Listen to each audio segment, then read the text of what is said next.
दिनों से नजर थी मेरी तुझ पे, आज मैं तुझे खोल कर ही रहूंगा। अरे मत करो पुत्र, हमें गुदगुदी हो रही है। अरे बस करो पुत्र, हमसे गुदगुदी बर्दाश्त नहीं हो रही। ऐसे नहीं मानेगा ये लड़का, इसे डराना ही पड़ेगा। अरे ये अचानक स्टार्ट कैसे हो गई? लगता है खराब हो गई, रात खाने से ये ठीक होगी।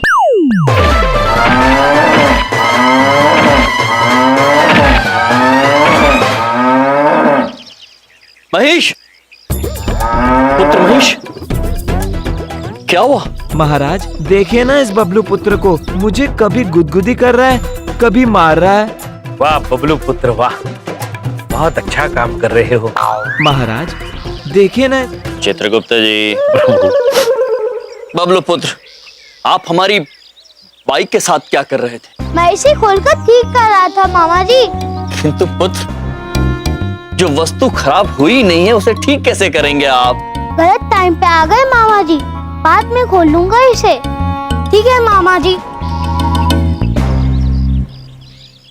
देखिए प्रभु, हमारा महेश एक छोटे बच्चे से छुई मुई सटर गया। गुदगुदी तो आपको भी होती है चित्रगुप्त जी। अगली बार मानव रूप में आने दीजिए मुझे, तब बताऊंगा। प्रभु जवाब दे दिया चित्रगुप्त जी। इधर देखो, चमन पुत्र, उधर देखो, वहां ना एक लाइव कॉमेडी शो होने वाला है, आप लोगों को देखना है? काय कॉमेडी तो प्रभु, लाइव कॉमेडी, लाइव मतलब जीवित, कॉमेडी मतलब हास्य। जीवित हास्य कार्यक्रम वहां हो रहा है। यदि जीवित हास्य कार्यक्रम है तो हम अवश्य चलेंगे चमन पुत्र, क्योंकि हमें हंसना अत्यंत पसंद है चित्रगुप्त जी। जी प्रभु। चित्रगुप्त जी चलिए प्रभु, चलिए। चलिए।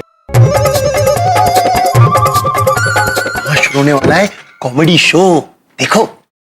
बहन जी, हमारी कोई मांगे तो है नहीं और लड़की हमें पसंद है। बस एक बार बेटा सुंदर देख ले। हाथ में मोबाइल है, मोबाइल में पंचांग है, झूठ नहीं बोलेंगे। लड़के का नाम सुंदर, वो दिखने में अति सुंदर। लड़के को देखोगे ना आप तो उसकी सुंदरता में मुग्ध हो जाएंगी। चमन पुत्र, आप केवल हंसे जा रहे हैं, यहाँ पर तो विवाह की बात हो रही है, हास्य कहाँ है? अरे उधर देखो, लड़के को आने दो, फिर शुरू होगा हास्य। अरे भाई सुंदर कहाँ है, बुलाइए तो सही। पंडित जी, सुंदर तैयार हो रहा है। कोयले के खान से निकला हो हीरा जैसे, हीरो से लदा हीरो हो जैसे। मोहल्ले में कोई नहीं जो दिखता हो सुंदर जैसे। हेलो एवरीबॉडी, मेरा नाम भी सुंदर है और मैं हूँ भी सुंदर।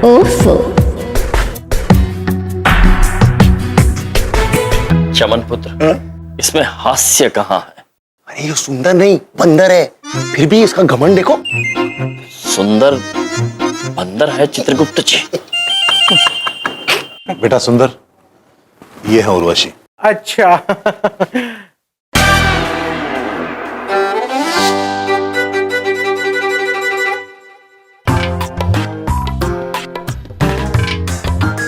नमस्ते। नमस्ते। और ये उनकी माता जी। नमस्ते बेटा। नमस्ते।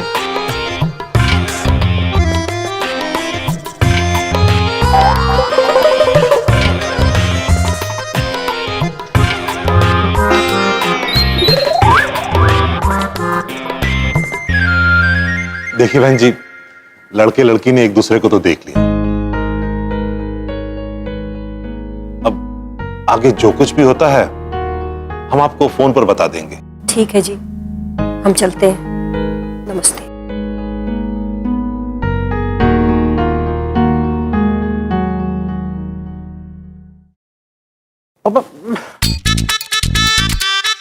What is this पंडित जी? हाँ, मैंने आपको पहले ही कहा था कि जैसा मैं सुंदर हूँ, लड़की भी मुझे वैसी ही सुंदर चाहिए।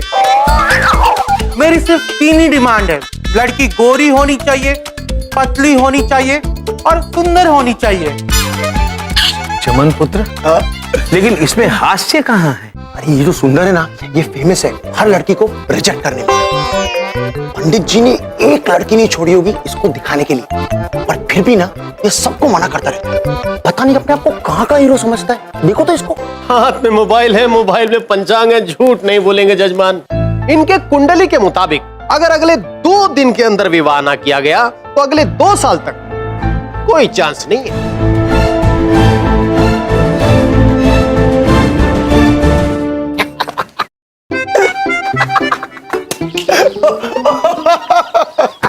चमन पुत्र, हमें एक बात समझ में नहीं आई।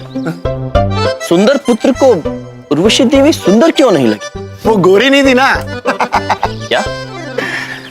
आजकल ऐसे होता है हम भाई, लड़का ना चाहे जैसा भी लगे, हाथी जैसा मोटा, और उसे लड़की एकदम टिप टॉप चाहिए। पतली, सुंदर, गोरी, बड़ी बड़ी आंखें, ऐसी लड़की। उस हिसाब से उर्वशी ना सुंदर नहीं थी। चल भाई, चलिए, सेठ जी दुकान पे इंतजार कर रहे हैं, बहुत देर हुई। चल। अरे हाँ यम भाई, Chitragupta sir, see you, bye bye. चल चल लड्डू। चित्रगुप्त जी। जी प्रभु। ये मनुष्यों ने सुंदरता के कितने विचित्र मापदंड बनाए। पतला सुंदर है, मोटा सुंदर नहीं, काला सुंदर नहीं, गोरा सुंदर है। प्रभु इस तरह से तो हम भी सुंदर नहीं है और सुंदर भी सुंदर नहीं है। विचित्र है चित्रगुप्त जी। आपके पिताश्री ब्रह्मदेव ने सृष्टि के हर एक कण में, हर एक मनुष्य में सुंदरता भरी है। कितना दुख होगा उन्हें जब उन्हें यह पता चलेगा कि मनुष्य उनकी रचना का अनादर कर रहे हैं। चित्रगुप्त जी, मनुष्य के सुंदरता के पैमाने ईश्वर की रचना से भी बड़े हो गए हैं। प्रभु इसी बात का तो दुख है।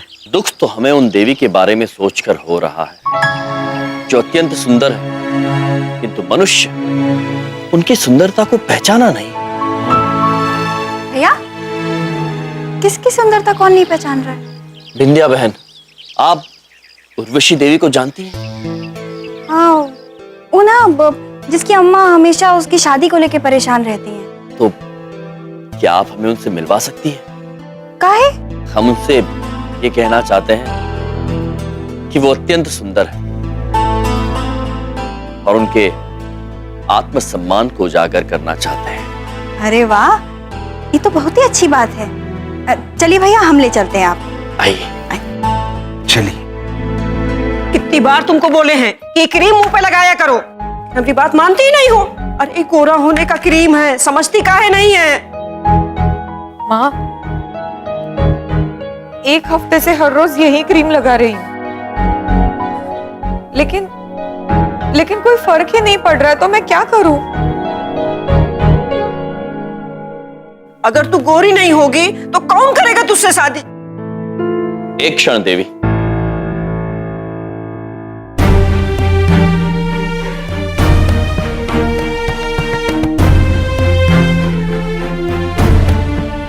ये कैसे विचार प्रदान कर रही है आप अपनी पुत्री को? कौन है आप? और हम माँ बेटी के बीच में काहे बोल रहे हैं? बहन, ये हमरे भैया हैं। यम है और ये हैं चित्रगुप्त। देवी जी, हम आपसे केवल इतना कहना चाहते हैं कि आपकी पुत्री अत्यंत सुंदर है। आप इस प्रकार की अनुचित बातें कहकर इसका मनोबल ना गिराएं। अरे आप सही कह रहे हो। एक माँ के लिए तो उसकी बेटी हमेशा ही सुंदर होती है, कि दुनिया का क्या करे जो हमारी बेटी को सुंदर ही नहीं मानती। कैसे करेंगे इसका ब्याह, कुछ समझ में नहीं आ रहा है।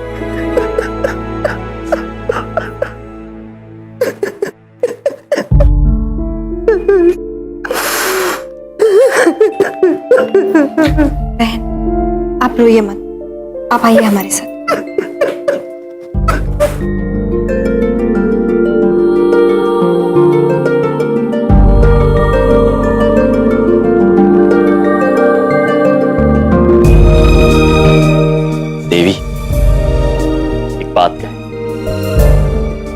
उस ईश्वर की कल्पना है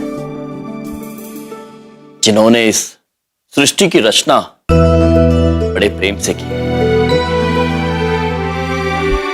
क्या आपको लगता है कि वो ईश्वर किसी भी मनुष्य को सुंदर नहीं बनाएगा? हम आपको भरोसा दिलाते हैं कि आप जैसी भी हैं अत्यंत सुंदर है।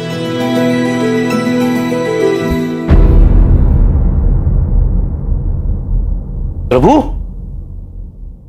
ये देखिए उसी मनुष्य की तस्वीर।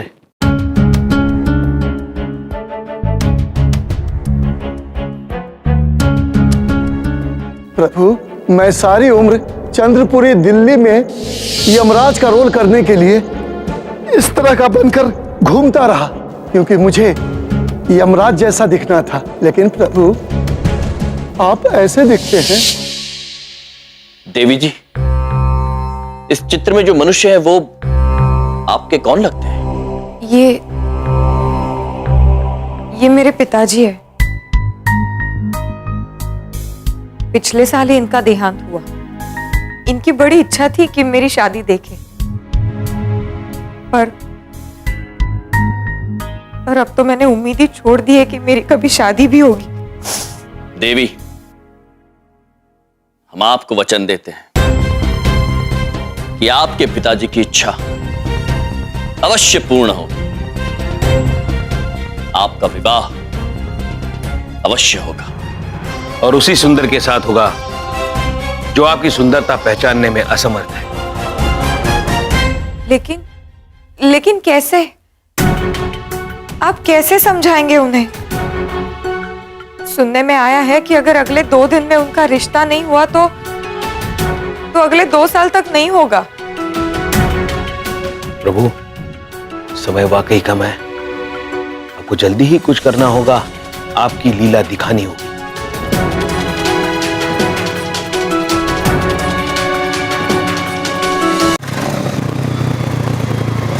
प्रभु, रोकिए रोकिए रोकिए। प्रभु, यही वो स्थल है जहां सुंदर पुत्र काम करते हैं, पूजा इलेक्ट्रॉनिक्स। तो चलिए चित्रगुप्त जी, भीतर चल के सुंदर पुत्र को समझाते हैं। चलिए प्रभु, आइए। महाराज, मैं भी चलूंगा आपके साथ। हाँ महेश, अंदर सिर्फ मनुष्य रूप में जा सकते हैं। कोई भैंसा अगर वाहन रूप में अंदर चला जाए तो बाकी मनुष्य डर जाएंगे। देखिए ना महाराज। महेश पुत्र, चित्रगुप्त जी ठीक कह रहे हैं। आप यहीं प्रतीक्षा कीजिए, हम शीघ्र ही वापस आते हैं। जो आज्ञा महाराज।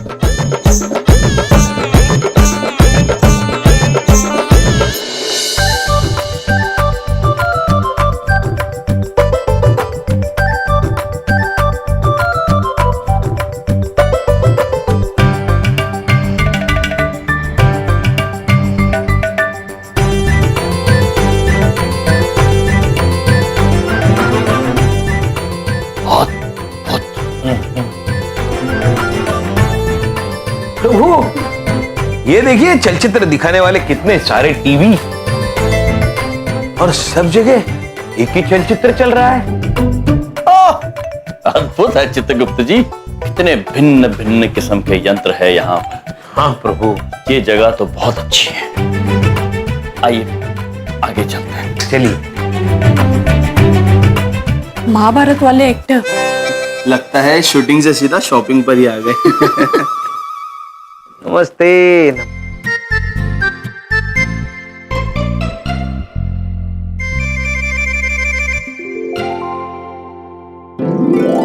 प्रभु, प्रभु प्रणाम। प्रभु, आप टीवी में कैसे चले गए? चित्रगुप्त जी, हम यहाँ हैं। हाँ, देख रहा हूँ प्रभु।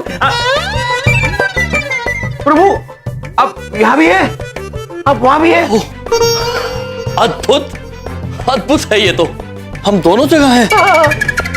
चित्रगुप्त जी, हम अपना हाथ उठाएं। हाँ प्रभु। हाथ उठाते हैं हम। प्रभु, आपने यहाँ भी हाथ उठाया, आपने वहां भी हाथ उठाया। अद्भुत हो गया चित्र। चित्रगुप्त जी अद्भुत है, किंतु चलिए सब देख रहे हैं। चलिए प्रभु चलिए। नमस्ते पुत्र।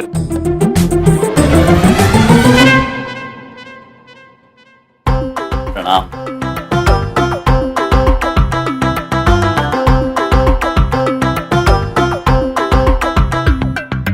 प्रभु काले कांच वाला दर्पण मैं पहली बार देख रहा हूं प्रभु।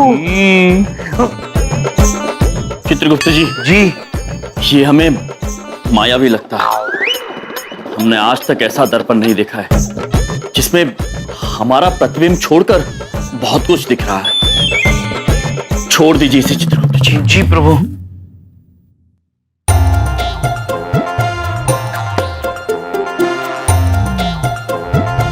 प्रभु ये देखिए ठंडी हवा फेंकने वाला यंत्र। गर्मी में भी सर्दी का एहसास प्रभु। हाँ चित्रगुप्त जी। चित्रगुप्त जी वैसा ही एक यंत्र यहां भी है, शीतल हवा फेंक रहा है। अरे हाँ प्रभु अद्भुत यंत्र है ये। जी बिल्कुल अद्भुत यंत्र है, इसे एसी कहते हैं। आपको खरीदना है? नहीं पुत्र, हमें कुछ खरीदना नहीं है, हम तो केवल पुत्र ये आपके हाथ में बंदूक जैसा क्या है? इसे हेयर ड्रायर कहते हैं। ये देखिए। गर्म हवा प्रभु को भी दिखाइए। जी अद्भुत है चित्रगुप्त जी। यहाँ से शीतल हवा फेंकने वाला यंत्र और यहाँ पे गर्म हवा फेंकने वाली बंदूक। आइए आगे चल के देखते क्या क्या। चलिए प्रभु। प्रभु ये यंत्र मेरी धोती खींच रहा है प्रभु। प्रभु बचाइए मुझे, यंत्र मेरी धोती खींच रहा है। पुत्र छोड़ो, चित्रगुप्त जी की धोती छोड़ो। प्रभु प्रभु। पुत्र ये कौन सा धोती खींचू यंत्र है? ये धोती खींचू यंत्र नहीं है सर, इसे वैक्यूम क्लीनर कहते हैं सर। Vacuum clean? प्रभु वैक्यूम क्लीनर। वैक्यूम मतलब ऐसी जगह जहाँ हवा ना हो, और क्लीनर मतलब साफ करना। हम समझ गए चित्रगुप्त जी। ये यंत्र ऐसी जगह साफ करता है जहां पर हवा ही ना हो। प्रभु किंतु एक बात मेरी समझ में नहीं आई, जहां हवा नहीं हो वहां मनुष्य नहीं होगा, और जहां मनुष्य ना हो वहां सफाई हो या ना हो क्या फर्क पड़ता है? उचित बात कह रहे हैं आप। हेलो सर, मेरा नाम सुंदर है और मैं हूँ भी सुंदर। वो तो आप हैं ही। Thank you. वैसे मैं यहाँ का मालिक हूँ। बताइए मैं आपकी किस तरह मदद कर सकता हूँ? हम आपसे कुछ बात करना चाहते हैं अकेले में। ओके कोई बात नहीं, आइए यहाँ मेरे कैबिन में बैठ के बात करते हैं। आइए। आइए प्रभु। ओह तो आप यहाँ उर्वशी की वकालत करने आए हैं। लेकिन साफ बात तो ये है कि जैसा मैं सुंदर हूँ वैसे ही मुझे बीवी भी सुंदर चाहिए, और उर्वशी में वो बात नहीं है। पुत्र सुंदरता की एक ऐसे मापदंड है आपके। हर मनुष्य अपने आप में संपूर्ण होता है, सुंदर होता है। असली सुंदरता मनुष्य के आचरण, उसकी सोच और उसके संस्कारों में होती है। और क्षमा करना, किंतु यहां यदि कुछ सुंदर नहीं है तो वो आपकी ये सोच, आपके ये मापदंड हैं। ओ प्लीज ये किताबी बातें मुझे मत सिखाइए। और सच बात तो ये है कि जो सुंदर दिखता है वही बिकता है, और ये बात मैं साबित भी करके दिखा सकता हूँ। कैसे? एक मिनट। सोनिया जरा मेरी कैबिन में आना। जैसा? सोनिया ये दो फोन है। अब तुम मुझे बताओ कि अगर तुम्हें कोई मोबाइल पसंद करना हो तो तुम कौन सा करोगी? सर ये वाला ज्यादा सुंदर दिख रहा है, मैं यही पसंद करूंगी। थैंक यू सोनिया, तुम जा सकती हो। देखा आपने, इस फोन से कहीं ज्यादा खूबियां हैं, पर फिर भी सोनिया ने ये फोन चूज किया। क्यों? क्योंकि ये फोन सुंदर दिखता है। वही तो मैं आपको समझाना चाहता था कि जो सुंदर दिखता है वही बिकता है। अब बताइए आपके पास कोई है जवाब?